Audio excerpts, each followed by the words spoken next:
Star Trek Insurrection was a pretty disappointing entry for the Next Generation crew, both creatively and at the box office. While it made $117 million worldwide, which was a decent number for 1998, this was still about $30 million less than what Star Trek First Contact had made, and the budget for Insurrection was pretty hefty, thanks mainly to star salaries. The movie cost $70 million, which made it the most expensive Star Trek movie to date. While the studio likely eked out a bit of a profit once it hit home video, the margins were pretty slim. Thus, Paramount, which still hoped the franchise could bounce back in another movie, opted to shake things up for the ambitious Star Trek Nemesis. Yet, all the pricey talent they went after, which was at the sacrifice of some of the Next Generation crew's key creative players, couldn't save the movie from being an all-out disaster that ended the Next Generation crew's adventures on the big screen for good.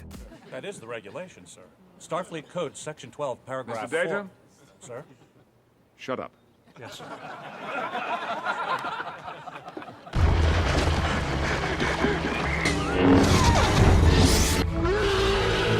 So unnecessary. Jump back to 1998. Star Trek Insurrection was not a hit, and many assumed that was it for the Next Generation crew. It actually looked for a while like the whole franchise was going to die, with Deep Space Nine ending in 1999 and Star Trek Voyager ending in 2001. Neither show was considered popular enough for the crew to cross over to the big screen, and Paramount, for the next Star Trek show, tried to dial down the whole Trekness of the franchise by making it a prequel series called Star Trek Enterprise that starred Scott Bakula, which, in a bonehead move, had a widely mocked Diane Warren song left over from the movie Patch Adams as its theme song. I will touch the sky, and they're not gonna hold me down no more. No, they're not gonna change my mind. It was this mentality that infected Star Trek Nemesis. Some of the ideas were sound, with Paramount hiring screenwriter John Logan, who had written Gladiator, to pen the script, and it would center around Picard meeting a younger clone of himself that was created by the Romulan Empire. Not a bad idea. Some of the other decisions, not so good. You may go. Where? Out of my sight. While it wasn't being considered a farewell film, it did seem like Paramount was looking for a way to scale down the cast in future installments. The movie opens with Riker and Troy being married, with them departing at the end of the film so that Riker could command the Titan. Brent Spiner also got his long-held wish to have Data killed off in a fashion, with him then finding an android resembling Data called B4 that he manages to download all of his memories into before dying. Bit of a cop-out, right? I do not understand.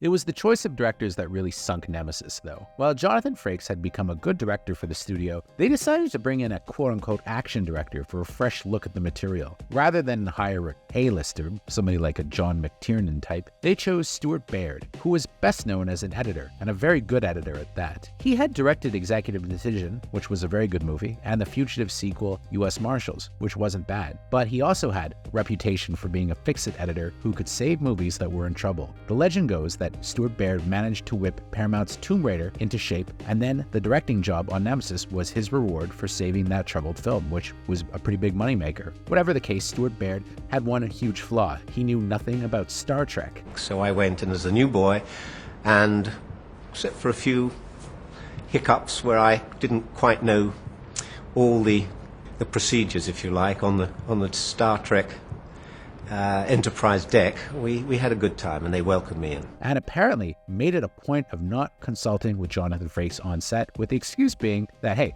Frakes was finishing his own directorial vehicle for Paramount, the teen film Clock Watchers. Shall we? Make it so, number one. What? You're Star Trek in Venezuela. Do it. In the commentary track, Marina Sirtis goes so far as to call Stuart Baird an idiot. And when you say to him, you know, well, my character wouldn't do that, and he says, I don't care, do it anyway. You know, first of all, you want to punch his lights out, but second of all, he is the director, and you kind of have to do what he says, because he just keeps making you do it over and over again until you do. While LeVar Burton said he didn't even bother to watch Next Generation episodes and thought Geordi was an alien. Baird got into hot water when the DVD came out, with him admitting on the commentary track that he couldn't even remember the names of some of the actors, which I'm sure went down with a lead balloon on set. Maybe that's why Frakes, in a masterful moment of pique, refused to shave his back for a shirtless love scene with Marina Sirtis, forcing the studio to CGI out his back rug. Of everyone, though, the one who got dealt the unkindest cut was poor old Will Wheaton, who was supposed to make his triumphant return as Wesley Crusher. Well, he's back, sort of. You can see him smiling in the Troy Riker wedding sequence, but he has no dialogue. He was essentially an extra. Ouch. You looking forward to serving on the Titan? I am very much. I have the night duty shift in engineering, and we have a double refracting warp core matrix with twin intermix chambers. Would you excuse me for a moment? I'll see you later. If the movie's remembered for anything now, it's for being one of Tom Hardy's first films. He plays Shinzon, the young clone of Picard, and indeed, he looks a lot like young Patrick Stewart here, as this was before he started packing on pounds and pounds of muscle. It did less than nothing for his career, with Hardy admitting that he took the movie failing to heart, diving into booze, drugs, and depression once it came out, and he finally pulled himself together years later when he reinvented himself for the movie Bronson, and the rest is, as they say, history. I'm glad we're together now. Our destiny's complete.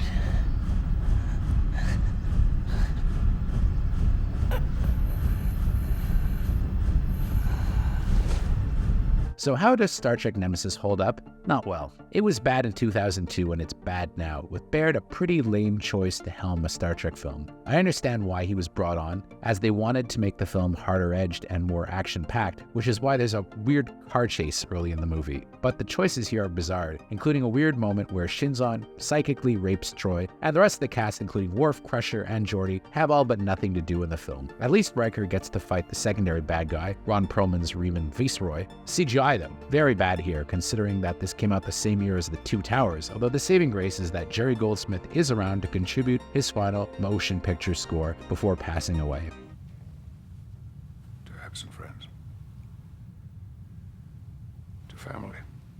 In the end, Star Trek Nemesis was a total box office disaster. It only grossed $67 million worldwide, and it came out opposite steep competition that included not only The Two Towers, but also Die Another Day, another potential franchise killer, and Harry Potter and the Chamber of Secrets. Next to those movies, Star Trek seemed old hat, and Patrick Stewart went merrily back to the MCU to continue playing Charles Xavier, a role that finally allowed him to escape some of that old Star Trek typecasting. Indeed, with the franchise later rebooted by J.J. Abrams, it looked like this next generation crew was going to go out with a whimper. Stuart Baird certainly didn't have a lot of success afterwards as a director. For his part, director Stuart Baird never directed another film again, although he went back again to being an excellent editor, with him editing Casino Royale, Edge of Darkness, Salt, Green Lantern, Skyfall, the Tomb Raider reboot, and a bunch of other movies. Perhaps directing a Star Trek movie just wasn't for him. But what about the Next Generation crew? Well, it was definitely the end of their feature film voyage, that's for sure. Worf? Are you alright? Romulan ale should be illegal. It is. Years later, the Paramount Plus streaming network greenlit Star Trek Picard, and while it was originally supposed to be a solo spin-off series for Patrick Stewart's Picard, after 2 not-so-great seasons in Season 3, they decided to get the original crew back together again, and many have called it the best Star Trek movie you ever could have made, with the final season serving as the perfect send-off to the Next Generation crew. It wasn't until this moment, reunited with all of you, I realized what I've missed most. The carpet. But what about the J.J. Abrams reboot? Well, that's a story for another time. Serving with you has been an honor. The honor was mine, Captain.